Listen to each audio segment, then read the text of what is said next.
Hemgiri JMFC court परिसर फेरार होता कैदी गांधी छकू हेमगिरी पुलिस द्वारा गिरफ। आज मार्च 25 तारीख मंगलवार पूर्वाह 11:45 पाखापाखि समय सुंदरगढ़ जिला हेमगिरी पुलिस को सफलता मिली। रिंकू बाग नामक अभियुक्त को झारसुगुड़ा जिला गांधी छक निकट गिरफ कर गतकाली रिंकू जेएमएफसी कोर्ट परिसर फेरार होता अपराह 3टा बेले यह कांड से घटाई तेज घटना हेमगिरी पुलिस कान को आसवा पर हेमगिरी पुलिस तुरंत एसडीपीओ सदर और एसपी सुंदरगढ़ को अवगत करते।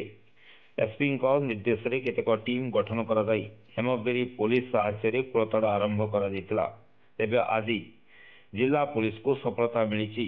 अभियुक्त को गांधी छक निकट गिरफ कर निकट ऑडी 23G6730 नंबर विशिष्ट एक ग्लामर बाइक जबत कर सूचना था कि यही बाइक गतकाली जेएमएफसी कोर्ट परिसर फेरार होता बेले अभियुक्त यही बाइक को नहीं फेरार हो जाता। यही बाइक को से चोरी कर चंपट मारिता।